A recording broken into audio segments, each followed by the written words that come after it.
할렐루야. 오늘은 7월 14일 금요일 아침이 되겠습니다.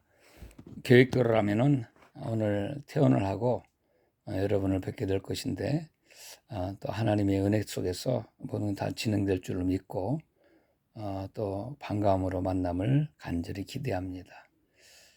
오늘 본문의 말씀은 사도행전 23장 1절에 10절 말씀인데 로마의 시민권을 가진 바울은 죄도 없이 신문을 당했죠. 신문하던 천부장. 그런데 바울이 시민권자임을 알고 바울의 결박을 풀었습니다. 결박에서 풀린 바울은 그 자리에서 담대히 복음을 전했습니다. 그가 전한 복음은 사내들은 이스라엘 공회를 뒤흔들어 버렸습니다. 70여 명의 사내들인 즉 이스라엘 국회가 모이는 자리입니다. 그들은 대단한 사람들입니다. 그들은 지금 바울이 무슨 잘못이 있는가 해서 신문하기 위해서 모여들었었죠. 그 한복판에 바울이 서 있습니다. 그런데 그 바울의 모습을 보니까 너무나 담대합니다. 확신에 차 있는 모습입니다. 확신에 찬 어투는 사람들을 당황케 만들었습니다. 이절 보니까 바울이 공회를 주목하여 이르되 여러분 형제들아 오늘까지 나는 범사의 양심을 따라 하나님을 섬겼노라 하거늘. 그렇으면 나는 오늘까지 양심을 따라 하나님을 섬겼습니다. 다시 말하면은 나는 부끄러움 없이 하나님 앞에 살았다라는 말입니다. 이 말에 대제사장 아나니아가 흥분해서 그 듣는 사람들에게 그 입을 치라고 명령했습니다.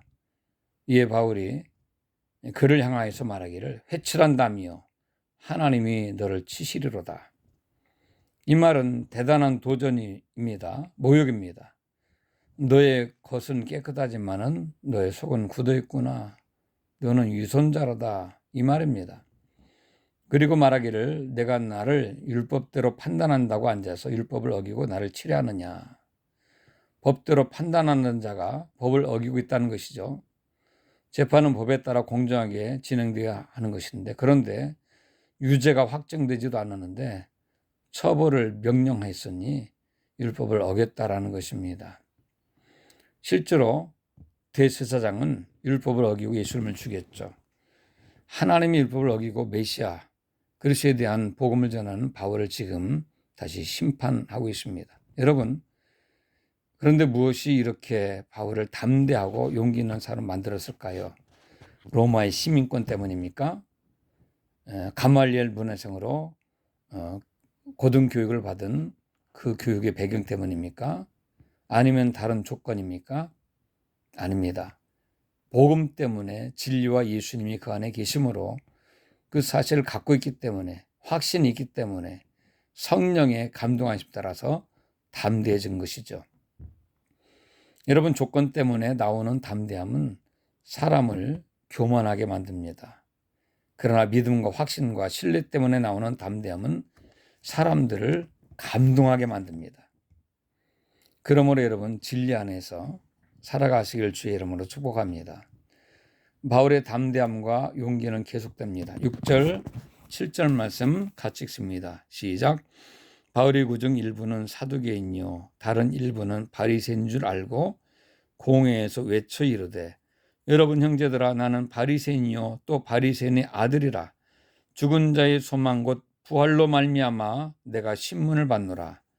그 말을 한즉 바리새인과 사두개인 사이에 다툼이 생겨 무리가 나누어지니. 무리가 나눠졌습니다. 바리새인과 사두개인이 다툼이 일어났습니다. 바울은 말합니다. 나는 바리새인인데 부활을 전하기 때문에 신문을 받는다고 말합니다. 그런데 이 말을 하자 둘로 나눠지게 된 것이죠. 왜 그렇습니까? 8절에 보니까 사두개인들은 영혼도 없고 천사도 없고 부활도 없다고 가르치는 사람들입니다. 그러나 바리새인들은 부활도 있고 천사도 있고 영혼도 있다고 믿는 사람들입니다. 그런데 놀라운 것은 그들이 예수님을 죽이고자 결의할 때는 하나가 된 사람들입니다. 바울이 이 자리에서 그들이 서로 다른 것을 알고 지금 예수님의 부활에 대해서 말하고 있습니다. 바울이 모든 사람을 만족해 할 수 없다는 것을 알고 있습니다. 예를 들어서 가족들 앞에 복음을 제시하면 반대하는 사람들이 있습니다. 안 믿는 형제들이 있기 때문에 그렇습니다. 만약 이를 꺼려해서 복음을 전하지 않는다면 그 가정엔 절대 구원이 임할 수가 없습니다. 바울은 그곳에서 부활이 있다, 그 사실을 믿는다고 말하고 있습니다. 이에 바리새인들이 바울을 도와주게 되는 것이죠. 그런데 바울이 그 사실을 이용해서 그렇게 계획적으로 말한 것은 아닙니다. 오직 진리를 말하고 오직 예수님의 부활 사실을 말했을 뿐입니다. 오늘 우리도 복음을 반대하는 사람 앞에서 당당하게 복음을 전할 수 있는 여러분 되시기를 바랍니다.